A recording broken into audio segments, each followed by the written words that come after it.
ॐ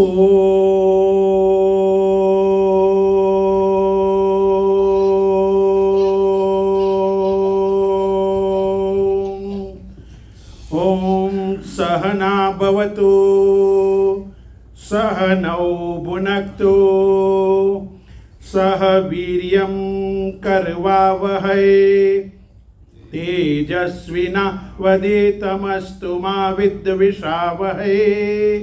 ॐ शान्ति शान्ति शान्तिः। हरि ओम श्री गुरुभ्यो नमः। हरि ओम। ओम शुक्लां ब्रह्म विचार सार परमा आद्यां जगत व्यापिनीं वीणा पुस्तक धारिणीं अभयदां जाड्यान्धकारापहां हस्ते स्फाटिक मालिकां विदधतीं पद्मासने संस्थितां वन्दे तां परमेश्वरीं भगवतीं बुद्धिप्रदां शारदां बुद्धिप्रदां शारदां। ओम सच्चिदानन्दरूपाय विश्व उत्पत्ति हेतवे त्रापत्रय विनाशाय श्रीकृष्णं वयं नमः। श्रीकृष्णं वयं नमः। चिदानन्देन कृष्णेन प्रोक्तास्मखुदोऽर्जुन वेदत्रयी परानन्दा तत्त्वार्थ ज्ञान संयुता सर्वो उपनिषदो गावो दुग्धा गोपाल नंदन पार्थो वत्स सुधीर भोक्ता दुग्धम गीतामृतम महत। परम कृपाळु जगत नियंता निराकार परमात्माना चरणों नमन करी प्रणाम करी प्रणिपात करी वंदन करी नमस्कार करी प्रार्थना करी विनंती करी विनवणी करी बाल मुकुंदनु मनमा स्मरण करी ઠાકોરજીને મારી જીવવા પર પધરાવી મારી અવ્યક્ત વાણીને અભિવ્યક્ત કરવાનો નમ્ર વિનમ્ર ભાવે પ્રયાસ કરી રહ્યો છું। પરમાત્માની અપરંપાર કૃપાથી ઠાકોરજીના આશીર્વાદથી સદગુરુની અનુકંપાથી પરમ પવિત્ર પુણ્યશાળી આ શ્રાવણ મહિનામાં બે ભગવાનને પ્રિય એવો મહિનો શંકરને પ્રિય શમ કરોતિથી શંકર જે શમન કરે સંહાર કરે અજ્ઞાનનું બાદ કરી અને આપણે ત્રિપુંડ લગાવવાનું સામર્થ્ય પ્રદાન કરે એવા શિવજીનો પ્રિય મહિનો શ્રાવણ મહિનો અને સાથે સાથે મારા કાળિયા ઠાકરનો મારા રણછોડરાયનો મારા સામળિયાનો મારા દ્વારિકાધીશનો પણ પ્રાગટ્યનો મહિનો છે। હું ઘણીવાર કહું પરમાત્માએ શ્રાવણ મહિનો જ પસંદ કેમ કર્યો, બીજો મહિનો કરી શક્યા હોત। ગીતામાં એમણે કહ્યું છે મહિનાઓમાં હું માક્ષર મહિનો છું, માર્ગશીર્ષ એવું કીધું છે। તો માક્ષરમાં કેમ નહીં, મહામાં કેમ નહીં, વૈશાખમાં કેમ નહીં, પોષમાં કેમ નહીં, પરંતુ ઠાકોરજી શ્રાવણમાં કેમ આવ્યા? કંઈક એનું રીઝન હશે કે નહીં, એનું કારણ હશે કે નહીં? પરમાત્માએ શ્રાવણ મહિનો એટલા માટે પસંદ કર્યો કારણ કે શિવજીને અતિશય પ્રિય વિષ્ણુ છે, ઠાકોરજી છે અને ઠાકોરજીને અતિશય પ્રિય વિષ્ણુ છે। એટલા માટે શાસ્ત્ર પણ કહે છે શિવસ્ય હૃદય વિષ્ણુ, વિષ્ણુ છે હૃદય શિવ। શિવજીના હૃદયમાં વિષ્ણુ છે અને વિષ્ણુના હૃદયમાં શિવજી છે। જ્યારે જ્યારે શિવજી સમાધિસ્થ થયા ત્યારે પૂછવામાં આવ્યું કે તમે કોનું ધ્યાન કરો છો? પાર્વતી કહે ત્યારે કહ્યું મારા ઈષ્ટદેવનું, હું મારા ઈષ્ટદેવ વિષ્ણુનું ધ્યાન કરું છું, કૃષ્ણનું ધ્યાન કરું છું। અને એ જ રીતે વિષ્ણુને પૂછવામાં આવ્યું કે તમે કોનું ધ્યાન કરો છો? ત્યારે એમણે કહ્યું હું મારા ઈષ્ટદેવ શિવજીનું ધ્યાન કરું છું। હવે ઈષ્ટદેવ અને કુળદેવતા કે દેવી, આપણે લગ્ન કરો ત્યારે કુળદેવતા કે દેવી હોય કે નહીં? આપણે કહેવાય થાપા મારવા જતા હતા, છેડા-છેડી છોડવા જઈએ ગામડે, તો કુળદેવતા એટલે તમારી પરંપરામાં માતા પિતા તરફથી જે તમને મળે, વડવાઓ તરફથી જે ચાલતું આવતું હોય, વડીલો તરફથી, એને કુળદેવતા કે કુળદેવી કહેવાય. અને ઈષ્ટદેવ કોને કહેવાય? તમારા સદગુરુએ જે તમને મંત્ર આપ્યો હોય, એ તમારા મંત્ર ગુરુ હોય, મંત્ર દીક્ષા ગુરુ, એને જે મંત્ર આપ્યો હોય એ તમારા ઈષ્ટદેવ કહેવાય. પછી ઓમ નમો ભગવતે વાસુદેવાય હોય, શ્રી કૃષ્ણ શરણમ મમ હોય, ઓમ નમઃ શિવાય હોય, ઓમ ગંગ ગણપતયે નમઃ હોય, ઓમ શ્રી રામ રામાય નમઃ હોય. આવા જે મંત્ર છે જેમાં આગળ ઓમ આવે ને પાછળ ઓમ આવે, તમે બોલો ઓમ નમઃ શિવાય, જ્યારે બોલો એક નંબર બોલો ઓમ નમઃ શિવાય, પછી બીજો બોલો ઓમ નમઃ શિવાય, એટલે મંત્રની શરૂઆતમાં અને મંત્રના અંતમાં પણ ઓમકાર આવે છે. એ મંત્ર બીજ મંત્ર કહેવાય, પૂર્ણ મંત્ર કહેવાય, સંપૂર્ણ મંત્ર કહેવાય. અને એટલા માટે એ બીજ મંત્રથી તમારા ગુરુજી આપે એ તમારા ઈષ્ટદેવ થયા. એવા પવિત્ર શ્રાવણ મહિનામાં શ્રીનાથજી હવેલી, બેન્સેલેમ, બ્રિસ્ટોલ પાઇકમાં આજે 7 દિવસ સુધી શ્રીમદ ભગવદ્ ગીતા ઠાકોરજીના પ્રાગટ્યમાં 2 ગ્રંથ સમાજને એમણે આપ્યા. એક શ્રીમદ ભાગવત મહાપુરાણ 18,000 શ્લોક અને એક શ્રીમદ ભગવદ્ ગીતા 700 શ્લોક 18 અધ્યાયમાં. વિચાર કરો, 2 પ્રાગટ્યમાં સમાજને 2 મહાન ગ્રંથ આપ્યા. એક ભક્તિ માર્ગની પરાકાષ્ઠા દર્શાવતો, જેને ભક્તિ માર્ગે જવું છે અને ભક્તિના માધ્યમથી ઠાકોરજી સુધી પહોંચવું છે, એના માટે શ્રીમદ ભાગવત મહાપુરાણ આપી. એમાં પોતાના રૂપનું વર્ણન કર્યું, પોતાની લીલાનું વર્ણન કર્યું. અને એટલે જ્યારે ઉદ્ધવ ગીતામાં 12મા સ્કંદમાં ઉદ્ધવજીને જે ઉદ્ધવ ગીતા આપી અને ઉદ્ધવે કહ્યું, અમારે તમારું પૂજન કરવું, આરાધન કરવું, ભક્તિ કરવી, સેવા કરવી, તો ક્યાં જવું, તમને ક્યાં શોધવા? ત્યારે ઠાકોરજીએ કહ્યું, હે ઉદ્ધવ, ભાગવત પોથી નથી. બહુ સ્પષ્ટ સમજવાનું, કોઈ પુસ્તક નથી લખાયેલ. ભાગવતજી સ્વયં ઠાકોરજીનું વાંગમય સ્વરૂપ છે અને એટલા જ માટે પોથી યાત્રાકાર તેને મસ્તક પર પધરાવવામાં આવે છે. અહીંયા જે કંઈ પોથી હોય એ પોથી ખરેખર ઠાકોરજી જ છે. અત્યારે અહીંયા ભગવદ્ ગીતા છે, જ્યારે હું ભાગવત લઉં ત્યારે ભાગવતજીની પોથી આવે, શિવ પુરાણ હોય ત્યારે શિવજીની પોથી આવે, ગણેશ પુરાણ હોય ત્યારે ગણેશ પુરાણની. એટલે અર્થાત જે હોય એ પોથી એ પરમાત્માનું વાંગમય સ્વરૂપ છે. અને આવા બ્રિસ્ટોલ પાઇકમાં આ શ્રીનાથજી હવેલીમાં ઘનશ્યામભાઈ હોય, પ્રદીપભાઈ હોય, જે અહીંયા ટ્રસ્ટીઓ જે છે, અને દ્વારકાધીશ મંદિર પાલીના, એમણે ભેગા થઈ આવું શ્રાવણ મહિનામાં શ્રવણ કરાવવાનું એક આયોજન કરવાનું નક્કી કર્યું. પરમાત્માએ, ઠાકોરજીએ, માં ગાયત્રીએ કોઈક કેવી શુભ ક્ષણ હશે, ઘડી હશે, ચોઘડિયું હશે, પળ હશે, મુહૂર્ત હશે, ક્ષણ હશે કે એ ટ્રસ્ટીઓના મનમાં એક સંકલ્પ મૂક્યો કે આપણે આ પવિત્ર શ્રાવણ મહિનામાં ગીતાનું ગાન કરાવીએ, ગીતાનું પાન કરાવીએ. અને પ્રદીપભાઈએ કીધું એમ, અહીંયા હું આ જ્યારે સ્વરૂપને પધરાયું ત્યારે ઠાકોરજીની કૃપાથી એ સ્વરૂપ પધરાવવા માટે નિમિત્ત બન્યો હતો સાહેબ. સાથે જવા મળ્યું છે, કેસર સ્નાન કરાવ્યું, 3 સ્વરૂપને પધરાવવાનું. જો ઠાકોરજીએ મને અદ્ભુત કૃપા કરી. હું તો શિવદલી સંન્યાસી છું, છતાં પણ ઠાકોરજીનો પ્રિય છું. ઠાકોરજીએ કહ્યું, કેવલાનંદ તો આય. અને આ ઘનશ્યામભાઈ બેઠા છે મારી સામે, એમણે પ્રોત્સાહિત કર્યો અને અમે પંકજભાઈ શેઠને બધા એમને બોલાવવાનો પ્રયાસ કર્યો. હું અહીંયા ઘણીવાર આવી ગયો છું. શરૂઆતમાં ઘણા પ્રવચન મેં અહીંયા કર્યા છે, અહીંયા મોટી પૂજા પણ કરાઈ હતી. પણ ઠાકોરજીની કૃપા કંઈ હશે તો થોડા વર્ષો તમારી મારી વચ્ચે ગેપ રહી ગયો.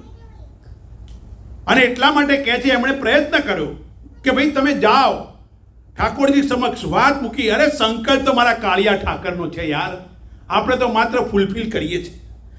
અને એટલા જ માટે આ ગીતાનું આયોજન કરવામાં આવ્યું. શ્રીમદ ભગવદ્ ગીતાનો 12મો અધ્યાય અદ્ભુત છે, દિવ્ય છે.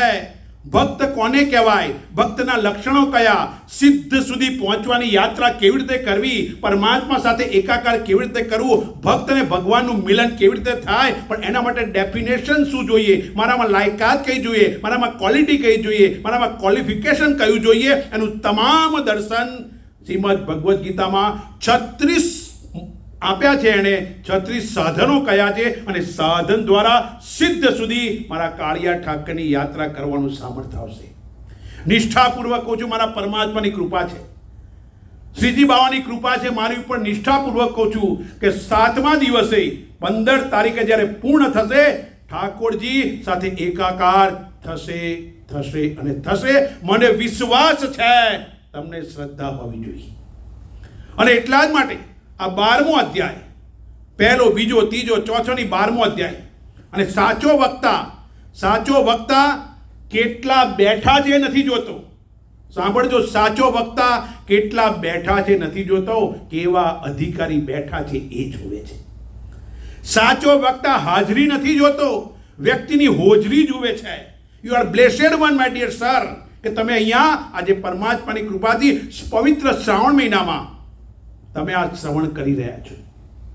શ્રાવણ મહિનો શ્રવણનો મહિનો છે, પરમ તત્વનો મહિનો છે, પરમાત્માનો મહિનો છે. અને હું તો નિષ્ઠાપૂર્વક બોલું છું.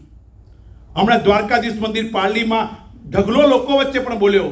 અને મને તો એક જ વસ્તુ છે, ગીતા સાંભળનાર આખી દુનિયા બે બાજુ હતી, તમામ આખી દુનિયાના લોકો હતા, પણ અધિકારી માત્ર એક અર્જુન હતો.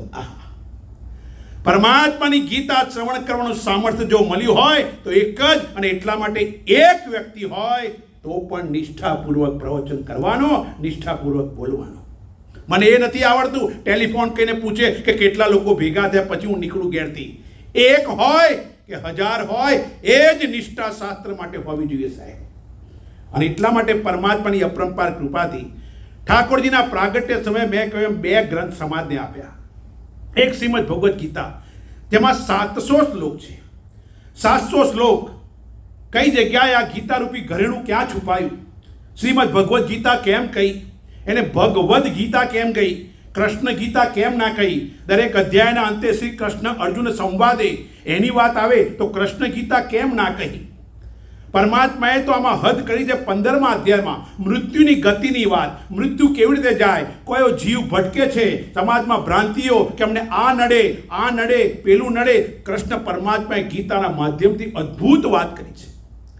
અને ઠાકોરજીની અપરંપાર કૃપાથી અદ્ભુત વસ્તુ થઈ ભટ્ટ સાહેબ કે ગયા વર્ષે પુરુષોત્તમ મહિનામાં સાહેબ વિચાર કરો ગોવિંદભાઈ, દ્વારકાધીશ હવેલીમાં 2.5 કલાક સુધી શ્રીમદ ભગવદ્ ગીતાનો આખો સાર ચાલ્યો છે.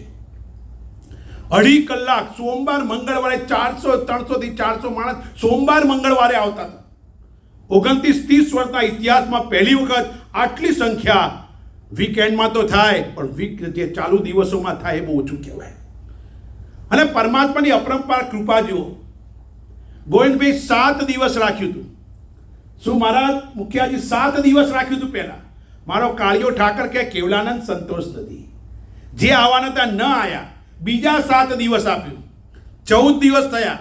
જે દિવસે મારો 14માનો છેલ્લો દિવસ હતો અને મારા 15મો અધ્યાય પૂરો થયેલો, 16મો અધ્યાય ચાલુ. મેં કહું ઠાકોરજી, હું સામે બેઠેલો, આરતી ચાલતી હતી, 16મો અધ્યાય ચાલુ કર્યો તો મેં કહું 2 અધ્યાય બાકી રહેશે, એક દિવસે મારે દોડવું પડશે, શું કરીશ, શું કરું? ત્યાં તો કાળિયા ઠાકરની અપરંપાર કૃપા જો.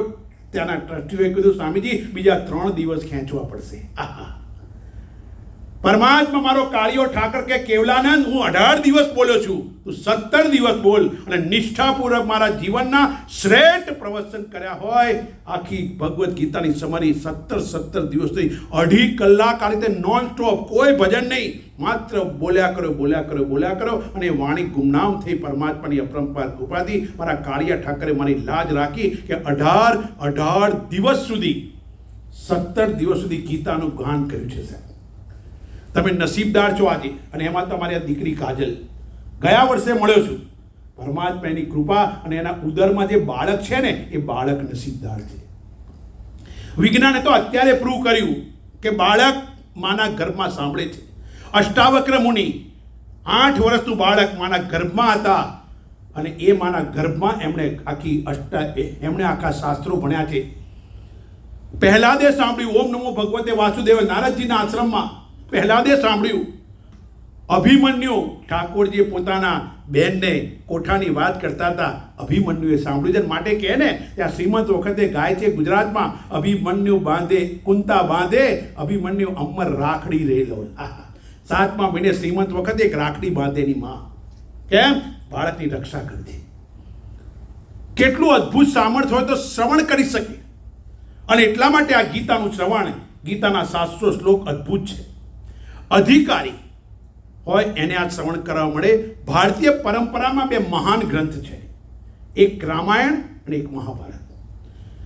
રામાયણમાં જો મહાભારત અને રામાયણની શોર્ટ વાક્યા કહું, આખા મોટા ગ્રંથ છે, પણ રામાયણ એટલે શું અને મહાભારત એટલે શું? રામાયણ એટલે જ્યાં ગાડી જ્યાં તારું તારું તારું છે એ રામાયણ છે, ને જ્યાં મારું મારું મારું છે ત્યાં મહાભારત છે. એકમાં કોઈ ગાદી પર બેસવા તૈયાર નથી. રામ કહે છે તું બેસ, ભરત કહે છે તમે બેસો, લક્ષ્મણને આપો. ગાદી પર બેસવા કોઈ તૈયાર નથી. અને બીજામાં ગાદી માટે ઝઘડો છે. વિચાર કરો સાહેબ, એકમાં ગાદી પર બેસવા તૈયાર નથી. પેલો કે તારું તારું તારું એ રામાયણ, પેલો કે મારું મારું મારું એ મહાભારત. અને એટલે ઠાકોરજીએ શું કીધું? જ્યાં તારું તારું તારું છે અને જ્યાં મારું મારું મારું છે, જે મારું મારું મારું કરે છે એને હું મારું છું, અને જે તારું તારું તારું કરે છે એને હું તારું છું. અને એટલે જ 12મા અધ્યાયમાં અભય વચન આપ્યું છે, તેષામ અહમ સમુદ્ધરતા. હે અર્જુન, હે સાધક, હે મુમુક્ષુ, હે ભક્ત, હે વૈષ્ણવ, એક વાત યાદ રાખ, આ સંસાર સાગરની અંદરથી તેષામ અહમ સમુદ્ધરતા મૃત્યુ સંસાર સાગરા. આહા, સૌથી મોટામાં મોટો ભય હોય માનવીને તો મોતનો છે. પણ જો તમારી પાસે ગીતાનું સામર્થ્ય હોય, ગીતાની વ્યાખ્યા હોય, શાસ્ત્રો સમજ્યા હોય, તો મોતની તાકાત શું મારી શકે? જેટલે ઊંચે જવું એટલે ઉન્નત વિચારો જોઈએ. મહાન ગ્રંથ મહાભારત અને રામાયણ. મહાભારતમાં 1 લાખ શ્લોક, બંને મહાકાવ્યો. બંનેની અંદર તમે જુઓ, રામજી સાથે કોણ છે? રામ ભક્ત કોણ કહેવાય? હનુમાનજી મહારાજ. હે, શિવાંશ કહેવાય, શિવજીનો 11મો રુદ્ર. બરોબર? તો રામજી પાસે હનુમાનજી છે. મેં હનુમાન ચાલીસા ઉપર 21 કલાક બોલ્યો છું. સુંદરકાંડની સુંદરતા ઉપર બોલો. સુંદરકાંડ તો લોકો ગાય, જાંબુ વન કે બચન સુનાય, પણ સુંદરકાંડમાં છે શું? એને સુંદરકાંડ કેમ કહ્યો? એને હનુમંત કાંડ કહેવાનો હતો, પણ એને કહ્યું કે એનું હનુમંત કાંડ નામ ના રાખો.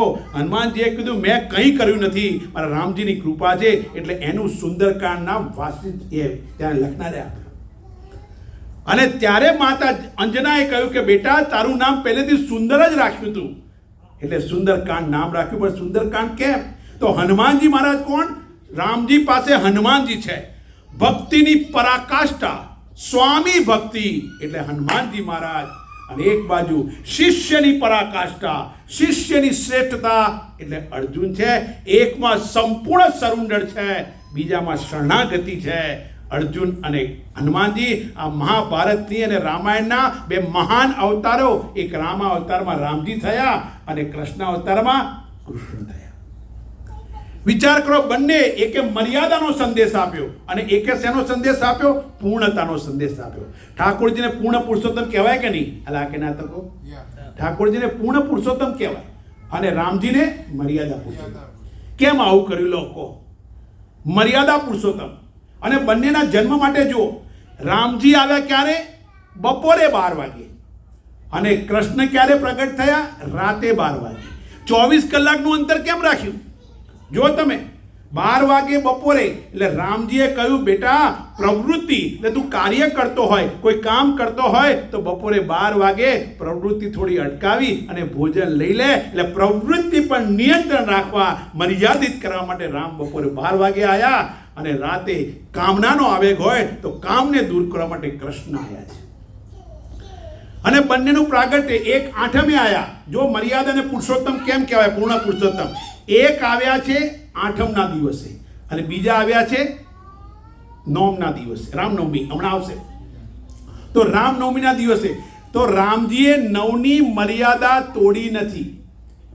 9 દુની 18, 9 તરી 27, 7 ને 2 9, 9 ચોક 36, 6 3 9, 9 પંચા 45. કેટલા થાય? 9 પંચા 45, 5 ને 4 9, 9 છક 54, 5 ને 4 9. તમે વિચાર કરો કે રામજીએ નવની મર્યાદાનું ઉલ્લંઘન કર્યું નથી. 9 9 81, 8 ને 1 9, 9 દા 90, એટલે રામનું પ્રાગટ્ય થયું એટલે 9માં થયા. એમણે 9ની મર્યાદા તોડી નથી, એટલે મર્યાદિત કહેવાય, એટલે એમને મર્યાદા પુરુષોત્તમ કહેવાય. અને કૃષ્ણને પકડો. હવે કૃષ્ણનું પ્રાગટ્ય ક્યારે થયું? 8મે. તો 8 દુની 16, 1 ઘટે. 8 તરી 24, 2 ઘટે.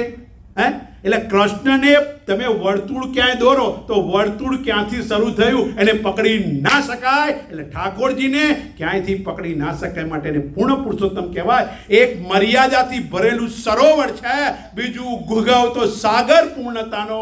એટલે મારો વાલો કાળિયો ઠાકર એ મારો કૃષ્ણ કહો, સામળિયો કહો, અને દ્રૌપદીની લાજ રાખનાર પરમાત્મા કોઈ એક જ છે.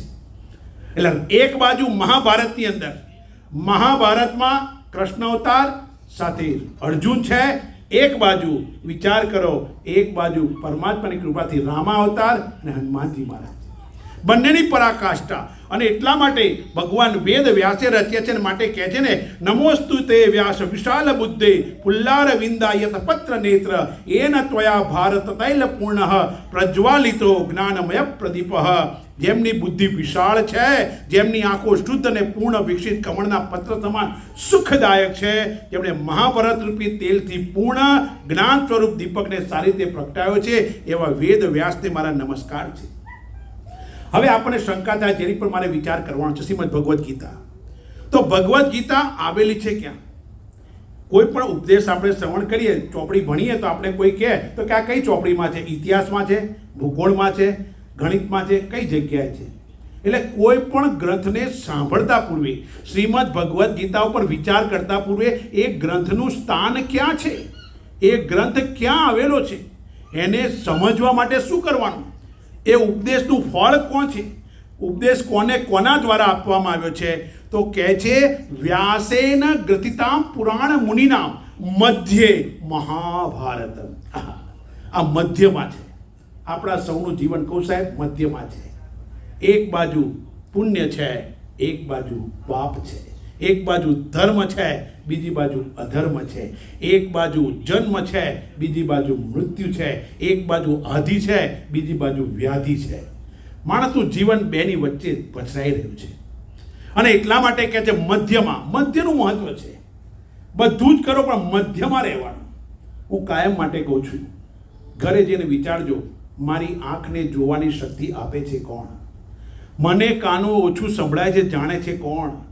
મારા મનના વિચારને જાણે છે કોણ? મારી બુદ્ધિએ ખોટો નિર્ણય લીધો જાણે છે કોણ? આજે મારું મન ઉદાસ છે જાણે છે કોણ? હું બોલું છું, તમે સાંભળો છો, જાગ્રતનો વ્યવહાર છે, પણ આપણે સૂઈ જઈએ, હજુ નીંદ પૂરી ના આવી હોય, બરોબર ઊંઘ્યા ના હોય, સ્વપ્ન આવે તો સારા ખોટા સ્વપ્નને જાણે છે કોણ?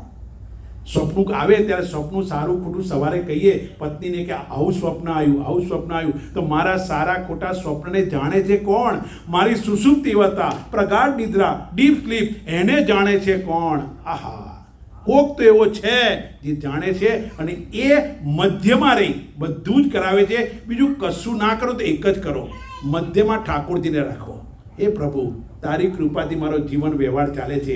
એ પરમાત્મા, તું છે તો હું દોડું છું. એ પરમાત્મા, તું છે તો હું ચાલું છું. એ પરમાત્મા, તારી કૃપાથી મારું બધું જ ચાલે છે. અરે આપણે સ્કૂલમાં ભણતા ત્યારે ગાતા હતા પેલી પ્રાર્થના સ્કૂલમાં, ઓ વિશ્વપતિ તારા વિશ્વાસે મારો ચાલે છે વ્યવહાર. આ કેટલું હતું! ગળથુતીમાં સંસ્કાર આપવામાં આવતા. અને સ્કૂલમાં સ્લોગન હતું, સા વિદ્યા વિમુક્ત, વિદ્યાથી જ મુક્ત થવાય. સ્કૂલમાં સંસ્કાર આપવામાં આવતા હતા. અને એટલા માટે કહે છે અહીંયા આગળ ગીતાજી, ભગવદ્ ગીતા મધ્યમાં શેનયોર ઉભો રહ્યો મધ્ય.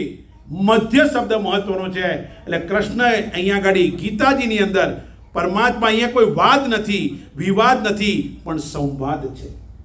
અહીંયા ઉત્તર અને પ્રશ્નની પરંપરા છે. આખી દુનિયામાં એક સંમેલન થયું. આખી દુનિયામાં સંમેલન થયું કે સૌથી સારામાં સારી શિક્ષણ પ્રણાલિકા કઈ છે, સૌથી સારામાં સારી, સાચામાં સાચી ભણાવવાની કેળવણી કઈ છે. આખી દુનિયામાં સંમેલન થયું લંડનમાં, અને સંમેલનમાં નક્કી કરવામાં આવ્યું. બધા દેશોએ રજૂઆત કરી, પણ નક્કી કરવામાં આવ્યું કે સારામાં સારી પદ્ધતિ હોય ભણાવવાની તે હિન્દુસ્તાનમાં છે. કેમ? એક પ્રશ્ન પૂછે છે, બીજો ઉત્તર આપે છે. એકને કંઈ જાણવું છે, બીજો જણાવવા તૈયાર છે. એકના મનમાં શંકા કુશંકા છે, બીજો એનું નિરાકરણ કરે છે. એકના મનમાં સંદેહ છે, બીજો સમાધાન કરે છે. એકને મુક્ત થવું છે, બીજો મુક્ત કરાવવા તૈયાર છે. એકને પોતાનું કલ્યાણ કરવું છે, બીજો કલ્યાણ માર્ગ બતાવવા તૈયાર છે. એકને પોતાનું શ્રેય કરવું છે, બીજો શ્રેય કરવા તત્પર છે. એક શરણાગતિમાં ઝૂકી ગયો છે, બીજો એને સ્વીકારવા તૈયાર છે. એક સંકલ્પ વિકલ્પ કરે છે, બીજો એનું નિરાકરણ કરે છે. એકને અજ્ઞાનથી છૂટવું છે, બીજો અજ્ઞાનનો બાદ કરે છે. એકના જીવનમાં મોહ થયો છે, બીજો એના મોહનું નિવારણ કરે છે. આ ભારતની પરંપરા છે અને એટલા માટે ગીતાની અંદર અદ્ભુત સંદેશ આપ્યો છે. અને એટલે આવી ગીતાની પણ આ ગીતા છે ક્યાં? ગીતા કઈ જગ્યાએ છે? માનવીના જીવનની અત્યંત મહત્વની વાતો ગીતામાં છે. હું તમને કહું, જીવનમાં કોઈ પણ પ્રોબ્લેમ થાય પણ ગીતાનું એક પાનું ઉઠાવીને તમે જે શ્લોક વાંચો તમારા જીવનનું સમાધાન મળશે. માનવીના જીવનના તમામ સમાધાન શ્રીમદ ભગવદ્ ગીતામાં આપવામાં આવેલા છે અને એટલા જ માટે એને મોક્ષ શાસ્ત્ર કહે છે. મેં કહ્યું એમ ભાગવતજી ભક્તિનો મહાન ગ્રંથ છે અને ભગવદ્ ગીતા મોક્ષ માર્ગનો, જ્ઞાન માર્ગનો અદ્ભુત ગ્રંથ છે અને એમાં 700 શ્લોક છે. અને આ ગીતા આવેલી છે ક્યાં? કઈ જગ્યાએ ગીતા આવેલી છે? ગીતાનું સ્થાન ક્યાં છે? પરમાત્માએ ગીતા એટલા માટે પ્રિય છે. બધાને આટલી બધી પ્રિય કેમ છે ગીતા? ગીતા એટલા માટે પ્રિય છે, ગીતામાં ભગવાને સર્વસાધારણ લોકો માટે આશ્વાસન આપતો સંદેશ છે. ભગવાન એક ભરોસો આપે છે, ભગવાન એક પીઠ થપથપાવે છે, ભગવાન નિરાશામાંથી બેઠો કરે છે, વ્યક્તિને તૂટતો બચાવે છે. ભગવાન વિચાર કરો, ભગવાને એને અભય વચનો આપ્યા અને અભય વચન આપતા બાંહેધરી આપી છે. ભગવાને જો ગીતામાં અભય વચન આપ્યા છે. ડરીશ નહીં સાધક, હું બેઠો છું. મૂંઝાઈશ નહીં, હું છું. અભય વચનો આપ્યા. કયા અભય વચન? ગમે હો તે પાપ કર્યા છે, તું પાપીઓનો સરદાર હઈશ, પરંતુ જ્ઞાનની નૌકામાં જો બેસી જઈશ ને તો તારું પાપ દૂર થઈ જશે. અભય વચન સર્વમ જ્ઞાનમ પ્લવે નૈવ વૃજિન્નમ સમતરિષ્યતિ. બીજું અભય વચન આપ્યું, યોગક્ષેમ વહામ્યમ, તારી પાસે જે છે એનું રક્ષણ કરીશ અને જે નથી અપાવવાનો પ્રયાસ કરીશ. તને સંસાર સાગરથી તારી દઈશ. અહીંયા ભગવાને કહ્યું પહેલા અધ્યાયમાં વિષાદ થયો, અર્જુનના જીવનમાં દુઃખ થયું, હું નહીં લડું ભગવાન, વિષાદ યોગ આવ્યો. બીજા અધ્યાયમાં વિચાર કરો, એનું નામ છે સાંખ્ય યોગ. પરમાત્માએ જે કહેવાનું તો બીજા અધ્યાયમાં કહી દીધું. ત્રીજા અધ્યાયનું નામ છે કર્મયોગ. કર્મ કેવી રીતે કરવો એની વાત કરવી, જીવનમાં રહેવાનું અને કર્મ કેવી રીતે કરવો. ચોથા અધ્યાયમાં જ્ઞાન કર્મ સંન્યાસ યોગની વાત કરી. પાંચમા અધ્યાયમાં કર્મ સંન્યાસ યોગ કયો. છઠ્ઠો અધ્યાય ધ્યાન યોગ. મન ચંચળ હોય, ચંચલમી મન કૃષ્ણ પ્રમાથી બલવદ્રમ, તો મનને ચંચળતાથી મુક્ત કેવી રીતે કરવું એની વાત કરી. અધ્યાય 6 1 થી 6 એ કર્મકાંડ છે. અધ્યાય 7 થી 12 એ ભક્તિ કે ઉપાસના કાંડ છે. 4 પ્રકારના ભક્તોની વાત કરી. ચારે 4 પ્રકારના ઉદારાહ સર્વે એ વૈતે જ્ઞાની તું આત્મે મે મતમ, એવી વાત ગીતાના 7મા અધ્યાયમાં એને ભક્તિ યોગ કહ્યું છે, અર્થાત એને ઉપાસના યોગ કહ્યું. અધ્યાય 8 અક્ષર બ્રહ્મ યોગ કહ્યું છે. અધ્યાય 9 રાજ વિદ્યા રાજ ગુહ્ય યોગ. અધ્યાય 10 વિભૂતિ યોગ છે. અધ્યાય 11 વિશ્વરૂપ દર્શન છે અને જેની ઉપર આપણે ચર્ચા વિચારણા કરવાના છે એ ભક્તિ યોગ. એ 12મો અધ્યાયનું નામ છે ભક્તિ યોગ.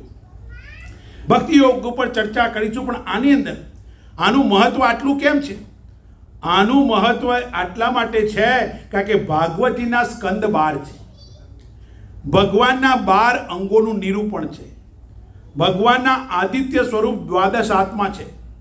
ભગવાનના અવતારમાં 12મો અવતાર વામન રૂપ છે.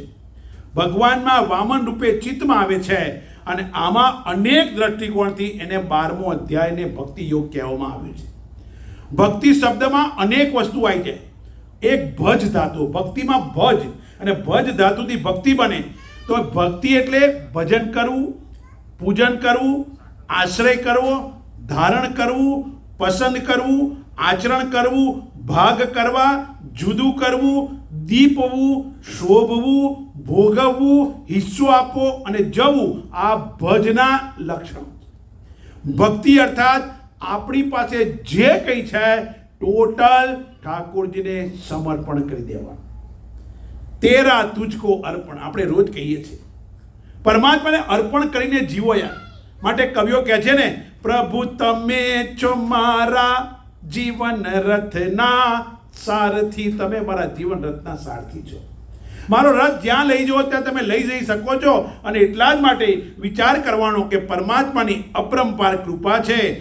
કૃષ્ણ અવતારના 12 કારણો, ભગવાને કેમ અવતાર લીધો એના 12 કારણો છે.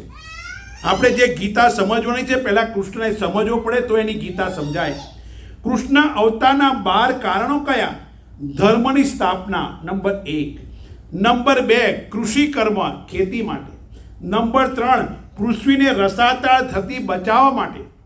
નંબર 4 જીવોના કલ્યાણ માટે. નંબર 5 યજ્ઞ કર્મ લોકો કરતા થાય, આપણે યજ્ઞયાગ કરીએ છીએ એના માટે.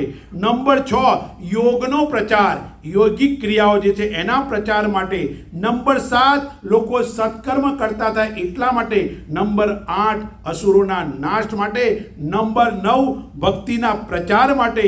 નંબર 10 સ્વજનોની રક્ષા માટે. નંબર 11 ત્યાગની ભાવના જન્માવા. તમે ગીતાને ઊંધી કરો, ગીતા બોલો તો ગીતાને ઊંધી કરો તો આગળ આગળ ત લાવો તો ત્યાગી થશે. ત્યાગની ભાવના માટે ગીતા કઈ છે. અને નંબર 12 ભગવદ્ ગીતા અર્થાત અભયતા અપાવવા માટે, ભક્તોને અભયતા ચિંતા મુક્ત કરવા માટે છે. અને એટલા જ માટે અહીંયા આગળ શ્રીમદ ભગવદ્ ગીતા એનું સ્થાન કઈ જગ્યાએ છે તો શ્રીમદ ભગવદ્ ગીતા ભીષ્મ પર્વમાં. મહાભારતના 1,00,000 શ્લોક છે. મહાભારતના 1,00,000 શ્લોક છે. એમાંથી જે પર્વ છે એમાં ભીષ્મ પર્વમાં 25 અધ્યાયથી 42 અધ્યાયની વચ્ચે આ ઘરેણું છુપાયેલું છે. હવે એને ભગવદ્ ગીતા કેમ કીધી? એને ભગવદ્ ગીતા એટલા માટે કહી. નંબર 1 ભગવાન અહીંયા ભગવદ્ ગીતા એટલા માટે કહી, ભગવદ્ ગીતામાં 700 શ્લોક છે. એક શ્લોક માત્ર ધૃતરાષ્ટ્ર બોલે છે. એક શ્લોક ધૃતરાષ્ટ્ર બોલે છે. 41 શ્લોક સંજય બોલે છે. 84 શ્લોક અર્જુન બોલે છે. અને 574 શ્લોક સ્વયં કૃષ્ણ પરમાત્મા બોલે છે. માટે ભગવદ એટલે ભગવાન દ્વારા, વદ એટલે બોલવું, ભગવાન દ્વારા અપાયેલ સંદેશ છે, આદેશ છે, ઉપદેશ છે, સંકેત છે. એટલે બોલવામાં આવે એને વદ કહેવાય. એટલે ભગવદ કહે છે એટલે ભગવાન દ્વારા અપાયેલ સંદેશ છે. અને ભાગવત અર્થાત ભગવાનની લીલાનું વર્ણન છે, ભગવાનના રૂપનું વર્ણન છે. એને ભાગવત, વત એટલે એના જેવું, અને ભાગવત એટલે બોલાયેલ સંદેશ છે. 584 શ્લોક કૃષ્ણ પરમાત્માના મુખે બોલાય છે. અને એટલા માટે આનું આગવું મહત્વ છે. પણ તે વિચારવાનું. અધ્યાય 10 ભગવાને સ્થૂળ અને સૂક્ષ્મ સૃષ્ટિના વિવિધ આવિર્ભાવોમાં પોતે ક્યાં ક્યાં આખો વિભૂતિ યોગ બતાવ્યો, વિભૂતિ દર્શન કરાયું. પરમાત્મા અધ્યાય 11 ની અંદર પરમાત્મામાં સમાયેલી સચરાચર સૃષ્ટિ છે એનું દર્શન કરાવ્યું. પરમાત્માએ ભક્તિ યોગ એટલા માટે કહ્યો, ભક્તિની પરાકાષ્ઠા એટલે અધ્યાય 12, પ્રેમની પૂર્ણતા એટલે અધ્યાય 12, ભક્તિની સૌંદર્યતા એટલે અધ્યાય 12, સમર્પણની સંપૂર્ણતા એટલે અધ્યાય 12, મનની નિર્મળતા એટલે અધ્યાય 12, મન શરણાગતિની અનંતતા એટલે અધ્યાય 12, દ્વૈતની નાબૂદી એટલે અધ્યાય 12, પરમ તત્વનો સ્વીકાર એટલે અધ્યાય 12, અને ઠાકોરજીને સમર્પિત ભાવ કરવો, એનો ભાવ સ્વીકારો, એને અધ્યાય 12. એટલા માટે ભક્તિ યોગ નામ આપ્યું છે. વિચાર કરવાનો. અને ભક્તિ યોગની શરૂઆતમાં અર્જુન પ્રશ્ન પૂછે છે. ભક્તિ યોગની શરૂઆતમાં અર્જુન પ્રશ્ન પૂછે છે. પરમાત્માને પ્રશ્ન પૂછ્યો. જો પ્રશ્ન અને ઉત્તરની પરંપરા. અર્જુનને પ્રશ્ન પૂછો. શું પ્રશ્ન પૂછ્યો? ભગવાનને કહે છે અર્જુન, અર્જુન ઉવાચ એવં સતત યુક્તાયે ભક્ત્વા સ્વામ પર્યુપાસતે એત્યાપ્યક્ષરમવ્યક્તમ તેષામ કે યોગ વિત્તમાં. મારા બોલાયા પછી બોલી શકશો તમે? હું અડધું કરીને બોલીશ. હા, બોલજો, જોશથી બોલજો, કોઈ ચિંતા નહીં. કોઈ પરીક્ષા લેવા નથી આપણી, બરોબર? ઠાકોરજી સાંભળે છે તમારો અવાજ, પણ એ નોટ કરશે કે આજે આ લોકો બોલ્યા છે, બરોબર? અર્જુન ઉવાચ. હું થોડો બહેરો છું, તમને શરૂઆતમાં કહી દઉં એટલે ખબર પડે. મોટેથી બોલો યાર, ક્યાં અહીંયા કોઈનું આપણે કરવાનું છે, બરોબર? જોશથી બોલો, ખોખારી. અર્જુન ઉવાચ. એવં સતત યુક્તાયે. એવં સતત યુક્તાયે ભક્તા સ્વામ પર્યુપાસતે. ભક્તા સ્વામ પર્યુપાસતે.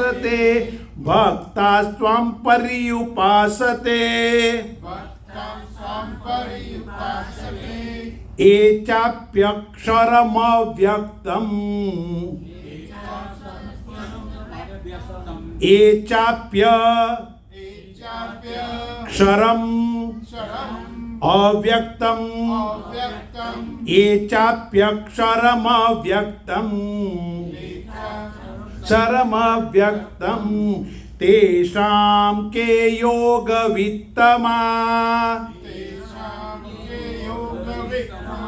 વાહ વાહ, મને એવું લાગ્યું હું કોઈ ગંગા કિનારે બેઠો છું, યમુના કિનારે નીકળું છું અને આ ઋષિ મુનિઓ મંત્રોચ્ચાર કરી રહ્યા છે. ખૂબ આનંદ થયો. પ્રથમ પ્રયત્નમાં પણ આટલું સારું. હું જો સાહેબ અહીંયા મહિનો રહું તો તમને આખી ગીતા બોલતા શીખવાડ દઉં. આમ તમે આરામથી બોલી શકો. અહીંયા અર્જુને પ્રશ્ન કર્યો.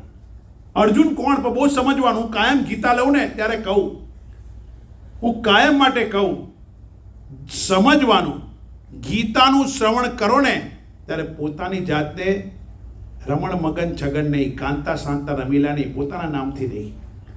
જ્યારે શ્રીમદ ભગવદ્ ગીતાનું શ્રવણ કરો ને ત્યારે પોતાની જાતને અર્જુન માનવાનો.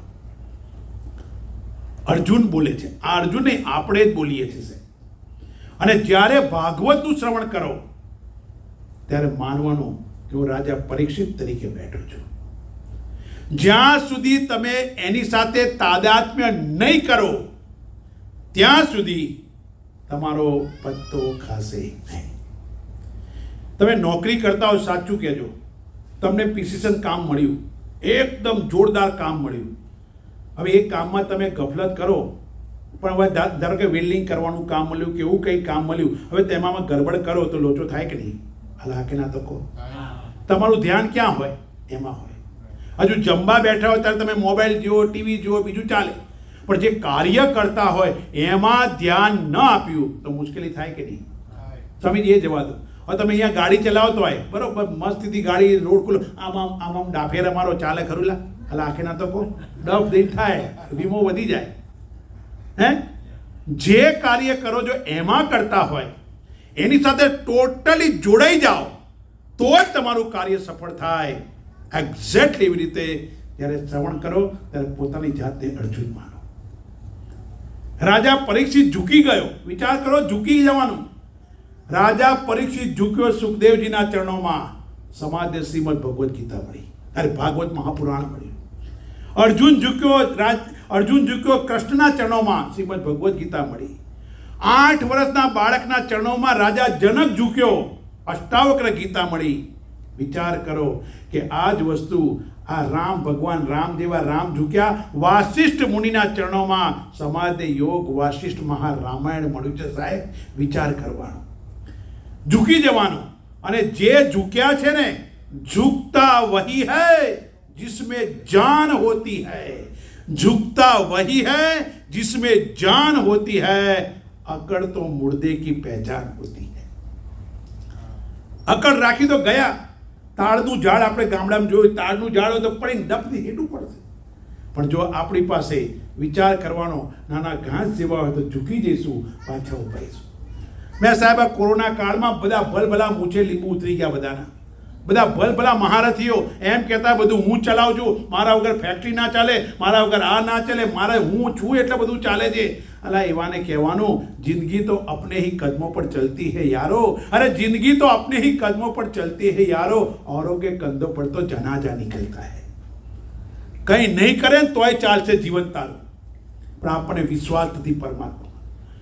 હું મારા ઘરનું પૂરું કરું છું, એટલે પણ તારા ઘરનું પૂરું કરે ડબ દઈને એક ટાંટીઓ ભાગશે તો ઘરમાં પડી જશે, કોણ પૂરું કરશે?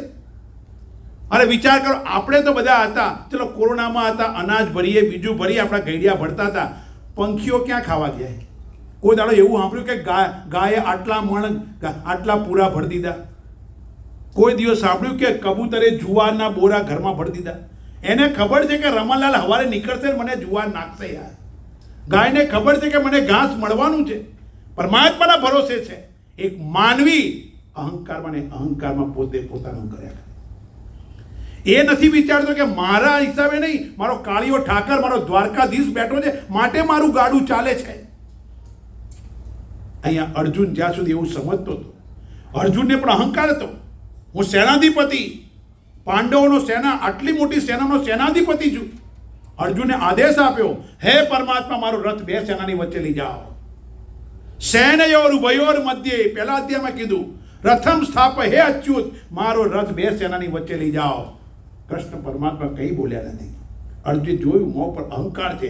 રથ જેવો સેનાની વચ્ચે લાયા અને સેનાની વચ્ચે લાવતાની સાથે એમણે જોયું, અર્જુને સામે જોયું, આ તો સામે મામા છે, કાકા છે, મારા છોકરાના છોકરા છે, મારું શું થશે? અને આ જોતાની સાથે એના ગાત્રો ધ્રુજવા માંડ્યા. આહા, આપણે પણ કોઈને સલાહ આપીએ તો બરોબર છે, પણ જે વખતે આપણા પોતાના માવેતર આપણે તૂટી જઈએ છીએ. અર્જુન તૂટી ગયો, અનેક યુદ્ધ લડ્યો હતો, પરમાત્માને આદેશ આપ્યો. અને મહાભારત શેમાંથી થયું? મહાભારત ધૃતરાષ્ટ્રની મોહાંતતામાંથી થયું. મારા છોકરાને ગાદી મળવી જોઈએ, ધેટ ઇઝ માય પ્રોબ્લેમ. પહેલો શ્લોક, એક શ્લોક કેમ અંધ વ્યક્તિના મુખમાં મૂક્યો? ધર્મ ક્ષેત્રે કુરુક્ષેત્રે સમવેત્તા યુત્સવઃ મામકા પાંડવા ચૈવ કિમ કુર્વત સંજય. મારા અને પરાયા, એમાંથી આખી મહાભારત સંજય. મારું એટલે મારું અને પેલાનું એટલે પેલાનું. મારાને પરાયની ભાવનાથી. સાહેબ માફ કરજો, ઘણીવાર તો અહીંયા બેઠા હોય ને, અહીંયા ખૂબ કમાયા હોય, ખૂબ પૈસા કમાયા છતાં પણ ગામડાનું ખેતર પોતાના ભાઈને આપવાનું છૂટતું નથી. બાપ દાદાનું મકાન પડી રહ્યું હોય પણ એમ કહેવાય કે ના, એ મકાનમાં તો મારો ભાગ. એટલે તું અહીંયા અમેરિકામાં સુખી તો પેલો જિંદગી પર હાચવે છે, એને આપી દે યાર. એ રહેવાન નથી ને આ રહેવાન નથી. આયો નગન જાઉં નગન, કોનો છગન કોનો મગન. વિચાર કરવાનો. અહીંયા પરમાત્માની કૃપાથી સુખી થયા છો તમે. પરમાત્માએ બધું આપ્યું, પણ છતાં પણ આપણે ઘણીવાર છોડી શકતું નથી. છોડવામાં જે આનંદ છે ને સાહેબ, એ પકડી રાખવામાં નથી. અને એટલા માટે અહીંયા ગાડી અર્જુન મહાભારત થયું. કેમ? મારા છોકરા અને પાંડવોના છોકરા વચ્ચે થયું શું? મારા પરાયની ભાવનાથી મહાભારત થયું. અર્જુને આદેશ આપ્યો, પણ એ જ અર્જુનને ખબર પડી આ તો પોતાના છે સામે. અનેક યુદ્ધ લડી ચૂક્યો હતો, હવે મારવા કોને? અને અર્જુનના ગાત્રો ધ્રુજવા પડ્યા. મોહ જન્મ્યો, પોતાના છે, મારા છે, સગા છે, વાલા છે. અને એમાંથી અર્જુન ભગવાનનું નહીં લડ્યું. યુદ્ધ માટે થંગનતો હતો. સિદંતી મમ ગાત્રાણી રોમ હર્ષસ્ય જાયતે ગાંડીવમ સંસ્તે હસ્તાત ભ્રમતીવ ચ મે મન. મારું મન ભમી રહ્યું છે ભગવાન, હું નહીં લડી શકું. અને રથના પાછળના ભાગમાં બેસી ગયો. ઠાકોરજી શાંતિથી શ્રવણ કર્યું અને અંતે એને ઉપદેશ આપ્યો. વિચાર કરવાનો. મારા ને પરાયામાંથી મહાભારત થાય. બે ભાઈઓ હતા, બહુ સરસ દ્રષ્ટાંત છે, કાયમ કહું છું. બે ભાઈઓ હતા, બે ભાઈઓ બહુ સરસ રીતે રહે. હવે એમના મા બાપ ગુજરી ગયા. બંને ભાઈઓ કે મોટા ભાઈએ બોલાવ્યો, નાનકા એક કામ કરીએ, આપણે હજુ આ છોકરાઓ જો થોડા હવે મોટા થતા જાય છે, એક કામ કરે, આપણે રાજી ખુશીથી બધું વહેંચી દઈએ, ભાઈ છોકરાઓને તકલીફ ના પડે, અન્ડરસ્ટેન્ડિંગથી. બરાબર? તો બંને ભાઈઓ બેઠા. જો નાનકા, આ ખેતર તારું, આ ખેતર મારું, આટલા ઢોર ઢાંકર તારા. ઢોર પણ સંપત્તિ કહેવાય. ઢોર પણ સંપત્તિ. તમે જેટલા ગાયો હોય સંપત્તિ, કાંઈ તમે વેચો એટલે પૈસા આવે ને, એટલે ઢોર ઢાંકર. આ ઢોર ઢાંકર તારા, આટલું તારું. જો આ પેલું ટ્રેક્ટર તારું, આ ટ્રેક્ટર મારું. આમ કે તમામ વસ્તુના ભાગલા કરી લીધા. બધી વસ્તુ શાંતિથી વહેંચી ગઈ, કોઈ કકરાટ નહીં. એકદમ સરસ રીતે બધું કાર્ય પૂર્ણ થયું. અને પૂર્ણ થયું પછી મોટો નાના ભાઈ બેઠેલા, ભાભીઓ બેઠેલી બંને, બીજા કોઈને સગાવાળા નહોતા બોલાયા. 4 જણા ભેગા થઈને બધું વહેંચી દીધું. પછી નાની વહુ કે જો ભાભી બધું શાંતિથી પતી ગયું ને, એક કામ કરીએ, તમે છે ને તમે રસોઈ બનાવો, કંસાર બનાવો. આજે સારું થયું છે આટલું બધું, તો કંસાર તો પાકે કે નહીં, તે કંસાર બનાવો. તો પેલી કંસાર બનાવવા ગઈ, રસોડામાં ગઈ, અને ભાભી હું છે ને આખું ઘર બહાર બધું સાફ કરી નાખું, બરોબર, કાલથી જ મારે ત્યાં જવાનું અને અહીંયા જવાનું, એટલે એમ વાંધો નહીં. આ વાત જ્યારે કરી, મોટી વહુ રસોડામાં ગઈ, નાની વહુ સાફ સફાઈ કરવા લાગી. ઘરની સાફ સફાઈ કરતા બધે ચડી, બધું ઝાપટ ઝૂપટ કરતા માળિયામાં ચડી. જો મહાભારત ક્યાંથી થાય? મારાને પરાયની ભાવનાથી. મહાભારત એમાં થાય. એ ચડી ઉપર, અને ઉપર ચડી તો એને બધું સાફ કરતા જોયે લોખંડનો એક તવો આવ્યો આટલો મોટો. પેલા ખબર ઘણી વાર આપણા ગામડામાં લોખંડના તવા હોય, એમાં એક સાથે બધી બહેનો આજુબાજુ બેસી અને થેપલા કે પરોઠા કરે, બરોબર છે. આટલો મોટો તવો હતો. તો તવો આવ્યો, તો તવો જોયો તો પેલી નાની વહુએ બૂમ પાડી, સાંભળો છો? એટલે એનો હસબન્ડ ગયો કે શું થયું? તો કે આ તવો છે, ઉતારો, મારથી નહીં ઉચકાતો. એટલે એ બંને ભેગા થઈને તવો નીચે ઉતાર્યો, તવો નીચે મૂક્યો. હવે તવો જોયો, નાની વહુ આવી સાફ કરી, એને જોયો કે તવો સરસ છે, આપણે લઈ જઈએ કે છે. બધું વેચાઈ ગયું હતું, તવો બાકી રહી ગયો કે તવો મળ્યો કે છે. તો કે એક કામ કે તવો લઈ જઈએ આપણે. તો મોટી વહુ ત્યાં શું થયું કે શું મળ્યું? કે તવો. તો આવી, ઓહ સરસ છે. તો પેલી નાની, તો મોટો ભાઈ કે આ નાનકી લઈ જાય છે, નાનાની વહુને આપી દઈએ, નાનકો રાખશે, એના ઘેરથી મંગાવી લઈશું. નાના આપણે પણ લેવો છે. હવે વિચાર કરો, પેલી કહે છે મારે લેવો છે, અને પેલી કહે છે મારે લેવો છે. બધું વેચાઈ ગયું, એક વસ્તુ વેચાઈ ગઈ, બધું વેચાઈ ગયું. તવામાં ઝઘડો પેઠો, બધું વેચાઈ ગયું, બરોબર. આખું ઘર બહાર બધો સામાન બધું વેચી દીધું. પેલી કે હું લઉં, પેલી કે હું લઉં. હવે આવો ઝઘડો થાય એટલે પછી શું આવે? સગાવડાનો પંચ આવે ને, ગામમાં રહેતો હોય પંચ પરમેશ્વર કહેવાય. એટલે 5 લોકો, મોટા લોકો ગામના આવ્યા. હવે 5 મોટા આવ્યા, એ 5 મોટા સાથે એકલા વિચાર કરો, 5 મોટા તો આવ્યા, પણ એની સાથે બીજા પણ આવે. બીજા 25 જણા આવ્યા, અને 25 જણા આવીને બધો ધંધો કર્યો કે ભાઈ ચલો શું કરે, વિચાર કરે, ખાવાનું બનાવ્યું, આ તે થયું, બધું એટલું બધું કર્યું. હવે શું કરવાનું? 25 જણનું રાંધાય, રોજ 50 માણસનું રોજ રાંધવાનું ચાલુ થયું. ચર્ચા કરે, શું કરીશું, આને આપીએ તવો, મોટાને આપીએ તો નાનાને દુઃખ થાય, આ થાય તે થાય, બહુ વિચાર કર્યો, પૈસા નક્કી કર્યા તે, પણ કંઈ નિર્ણય પણ ના આવ્યા. હવે બન્યું શું? બીજા દિવસ પછી, થોડા દિવસ પછી પાછા બીજા બીજા ગામના લોકોને બોલાયા. એટલે બીજા ગામના 25 જણા આવ્યા, કારણ કે 5 જણા એકલા આવે નહીં, 5ની સાથે બીજા 25 જણા આવ્યા. હવે પહેલાં તો હતા 50 જણા હતા, બીજા 50 જણા આવ્યા. હવે 50 જણા બીજા, એટલે 100 માણસનું રસોડું થવા માંડ્યું. બે ચૂલે આધણ મુકાય ને 100 માણસનું રસોડું ચાલ્યા કરે. એમ કરતાં નિર્ણય કરતાં 1 મહિનો થઈ ગયો. કેટલા રૂપિયાનો ખર્ચો થયો? 100 માણસનું જમવાનું બને, અને પછી હવે કે પંચે કહ્યું આપણે એક કામ કરીએ. હવે જો ભાઈ અમે નિર્ણય પર આવ્યા છીએ. તો કે શું નિર્ણય? અમે હવે નિર્ણય પર આવ્યા છીએ કે આ ગામનો તવો, અરે આ તમારો તવો છે, મોટા ભાઈને આપીએ તો નાના ભાઈને દુઃખ થાય, અને નાના ભાઈને આપીએ તો મોટા ભાઈને દુઃખ થાય. એટલે અમે નક્કી કર્યું છે પંચોએ, અને તમારી વાત માનવી જ પડશે. અમારી વાત તમારે કશું જ નહીં ચાલે. તો કે શું? તો કે આ તવો તમારા બંનેના મા બાપના નામે ગામના મંદિરમાં ભેટમાં આપવામાં આવે છે. મહિના પછી નિર્ણય આવ્યો કે ગામના મંદિરમાં આપો, અને એટલામાં તો મહિનામાં લાખ રૂપિયાનો ધુમાડો થઈ ગયો પેલા હોજને ખવડાવવામાં. તવામાંથી ઝઘડો પેઠો. મહાભારત આમાંથી થાય.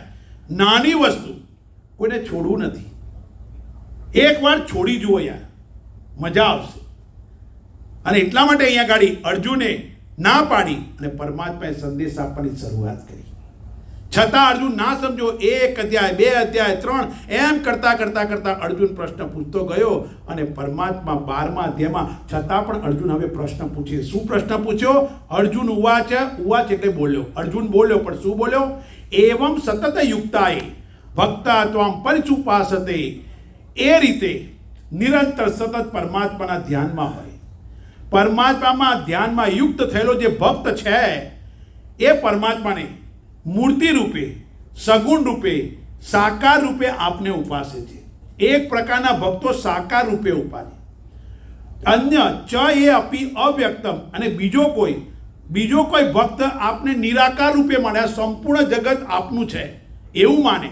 જો આપણું ભારત દેશમાં કેવું છે, ભારતમાં નદીને માતા માને, નદીને માતા માને, દરિયાને દેવ ગણે. જ્યારે પેલા લોકો દરિયો ખેડવા જતા હોય માછીમારો, ત્યારે દરિયાનું પૂજન કરીને પછી જાય. મારી વાલી માતાઓ વૃક્ષને પેલી સૂતરની આંટી, હમણાં ગયું વ્રત સાવિત્રીનું વ્રત ગયું, સૂતરની આંટી મારે, પીપળાના ઝાડને પૂજે. આપણા ત્યાં ઝાડ પૂજાય, પર્વત પૂજાય, નદી પૂજાય, ગાય પૂજાય, અરે ધરતી પૂજાય. તમે જો ભારતમાં બધી જ વસ્તુ પૂજાય છે. તો એ કેમ પૂજાય? કે આપણો દેશ એવું માને કે સર્વમાં પરમાત્મા છે, અને એનું કારણ શું છે? એ લોકો એમને નથી માનતા. આવી રીતના શ્રવણ કર્યું છે, દરેકે દરેક વસ્તુમાં પરમાત્મા તો રહેલો છે, રહેલો છે, રહેલો છે. સ્વામીજી, અમે ભણેલા ગણેલા છીએ, સો કોલ્ડ એજ્યુકેટેડ પીપલ. અમને તમે ઉઠાણા ભણાવો, બધામાં પરમાત્મા છે, તો બતાવો ક્યાં છે પરમાત્મા? એક જગ્યાએ બતાવો. અમે માનીએ નહીં. તમારા ઘરમાં દૂધ રાખો છો કે નહીં? લાગે ના તો કહો, દૂધ રાખો છો કે નહીં? તો દૂધ છે, દૂધ રાખો, ઘી રાખો, માખણ રાખો છો ને ઘરમાં, દૂધ દહીં ઘી હોય. હવે સાચું કહો મને, દૂધની અંદર ઘી છે કે નહીં? દૂધમાં ઘી છે, દેખાય છે ખરું? તો માનતા કેમ નથી? કે ના નથી, અમે તો દેખાતું નથી, નથી માનતા.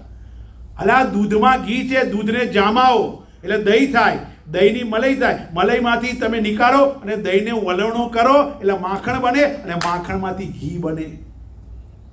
એટલે દૂધમાં ઘી દેખાતું નથી એટલે એવું નહીં કે નથી, છે. તમને ગળ્યું દૂધ આપવામાં આવે ત્યારે હું ગળ્યું દૂધ પીઓ, તમે કહો તો દૂધ મીઠું છે, તો અંદર સાકર દેખાય છે? એટલે અનુભવ કરવાનો છે. એમ પરમાત્મા બધે છે. એટલે આપણા ગઈડિયાઓએ કેમ માન્યું? કારણ કે ઉપનિષદો ભણ્યા છે એમણે, શાસ્ત્રોમાં કહ્યું છે દરેકમાં પરમાત્મા છે. અને એટલે જ ભારતની સંસ્કૃતિ પગે લાગવાની છે. કોરોનાએ બધાને હાથ મિલાવતા બંધ કરી દીધા, પગે લાગવાનું કર્યું. કેમ? પછી તો મુક્કા મારવાનું આવ્યું. આપણે તો મુક્કા નહીં, આપણે તો પ્રણામ કરવાની સંસ્કૃતિ. પરસ્પર દેવો ભવ. કારણ કે મારા અંદરથી છે, આ સામે બેઠા અશોકભાઈ એના હૃદયમાં છે, એને હું પગે લાગું છું. એક નામ ગયો, એક આકાર ગયો, જે મને બોલવાની શક્તિ આપે, એને સાંભળવાની શક્તિ આપે, એને પગે લાગું છું. એટલે જે નિરાકારને ભજે છે, તો નિરાકારને ભજવાનું ક્યાંથી આવે? ઉપનિષદ. તો આ જગત બન્યું, જેને એમ છે આ જગત શેમાંથી બન્યું? તેના માટે શાસ્ત્રોએ કહ્યું, એ તસ્માદાત્મન આકાશ સંભૂત, આકાશાત વાયો, વાયોર અગ્નિ, અગ્નેર આપઃ, અદ્ભ્ય પૃથ્વી, પૃથિવ્યામ ઔષધય, ઔષધિભ્યોન્નમ અન્નાદ પુરુષ. આખું થિયરી ઓફ ક્રિએશન. સૌથી પહેલો પરમાત્મા કંઈક તો હશે કે નહીં?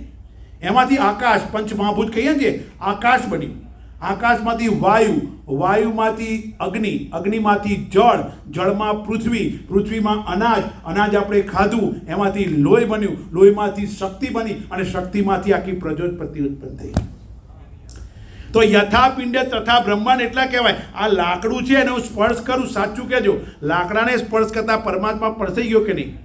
કેમ? કારણ કે આ લાકડું ક્યાંથી આવ્યું? ધરતીમાંથી. ધરતી ક્યાંથી આવી? જળમાંથી. જળ ક્યાંથી આવ્યું? અગ્નિમાંથી. અગ્નિ ક્યાંથી આવ્યું? વાયુમાંથી. વાયુ ક્યાંથી આવ્યું? આકાશ. આકાશ ક્યાંથી આવ્યું? એમાંથી. તો જેટલી વસ્તુ છે એ તમામ વસ્તુ પરમાત્માની છે, અને એટલે જ આપણે પગે લાગીએ છીએ, અને એટલે જ આપણે ઉપાસના કરીએ છીએ. શરૂઆતમાં અશોકભાઈ તમને ખબર છે, આપણી દાદી શીખવાડતી, ભાઈ બોલો શું? કરાગ્રે વસતે લક્ષ્મી, કર મૂલે સરસ્વતી, કર મધ્યે તુ ગોવિંદમ, પ્રભાતે કર દર્શનમ. જેટલા આપણે અહીંયા બેઠા છે બધાને ખબર હતી. પછી શું કે ભાઈ પહેલા ધરતીને પગે લાગી પછી પગ માડો, આવું કહેતા હતા. બીજી વસ્તુ ખાવાનું અનાજ હોય તો ખાવામાં બી આપણા દાદા શું કરતા? 5 કોળિયા મૂકતા આગળ, પછી પાણી રેડતા ને પછી ખાતા. લાકડાના પાટલા હતા પહેલા, ખબર છે? આપણે લગ્નમાં લાકડાના પાટલા, આમ સામ સામે પાટલા ગોઠવાતા. લાકડું એટલા માટે હતું કે નોન કંડક્ટર કહેવાય. તમે જે જમો ને એ અંદર જતું ના રહે, અને એટલા માટે હતું તો કે જે એની ઉપાસના કરે છે, જે પરમાત્મા અવ્યક્તની ઉપાસના કરે છે, એવા 2 પ્રકારના ભક્તો થયા. એ બેમાંથી સાચો શ્રેષ્ઠ કોણ છે એ તમે મને સમજાવો. કૃષ્ણ પરમાત્મા અહીંયા અર્જુનને કહ્યું, અર્જુને કૃષ્ણને કહે છે, હે પરમાત્મા, જે રીતે નિરંતર ધ્યાનમાં યુક્ત ભક્તોને સગુણ રૂપે સર્વભાવે ઉપાસે છે અને જે કોઈ આપણા અવ્યક્ત અવિનાશી પરબ્રહ્મને ઉપાસે, બે પ્રકારના ભક્તોમાં અતિ ઉત્તમ કોણ છે, શ્રેષ્ઠ કોણ છે, આવો પ્રશ્ન પૂછ્યો. પણ અર્જુને પ્રશ્ન તો પૂછ્યો, પણ સાથે સાથે સમય થવા આવ્યો. કૃષ્ણ પરમાત્મા કે અર્જુન, તું થાકી ગયો, 24 કલાક પછી આવજે. 7 વાગે, અત્યારે 7 વાગ્યા, મારો સમય છે 5:30 થી 7 વાગ્યા સુધી પ્રવચન લઈશું. એટલે આમ 6 થી 6 વાગે થશે મારો સમય છે. સમયમાં પૂરું કરીશ અને સમયમાં ચાલુ કરીશ. હું ક્યારેય વધારે લેતો નથી. મને જે સમય આપવામાં આવ્યો છે એ સમય એક માણસ હશે તો પણ શરૂ કરીશ, અને હજારો બેઠા હશે તો પણ હું શરૂ કરી દઈશ. તો આજે પરમાત્માની અપરંપાર કૃપાથી આ શ્રીનાથજી મંદિરના જે ટ્રસ્ટીઓ છે અને જે કાર્યકર્તાઓ, ટ્રસ્ટીઓ, જે ભક્તિનિધિ ઇંકના, એમણે આજે શ્રીમદ ભગવદ્ ગીતા આપણા સૌની ઉપર ઉપકાર કરવા માટે અહીંયા આગળ આયોજન કર્યું છે. ઘનશ્યામભાઈ છે, પ્રદીપભાઈ છે, અંકિતભાઈ છે, બીજા લોકો શેઠ ત્યાં આગળ ત્યાંથી ભક્તિનિધિ અમારા પાર્લીના ટ્રસ્ટીઓ, સૌનો તમામ આભાર માનીએ. તમારી સાથે તો ઠીક છે, પણ મારું પણ એટલું ચિંતન મનોમંથન થાય કે મારે મન સાથે કામ લેવાનું. હમણાં ટેરો ખુલશે, આપણે આરતી કરીશું, ઠાકોરજીની ઝાંખી કરી અને ભગવાન તમારી મનોકામના પૂર્ણ કરે, સૌને નિરોગી રાખે, સુખી રાખે, એ જ પ્રાર્થના કરું છું. ઓમ પૂર્ણમદ પૂર્ણમિદમ પૂર્ણાત પૂર્ણમુદચ્યતે પૂર્ણસ્ય પૂર્ણમાદાય પૂર્ણમેવાવશિષ્યતે. ઓમ શાંતિ શાંતિ શાંતિ. હરિ ઓમ. શ્રી ગુરુભ્યો નમઃ. હરિ ઓમ.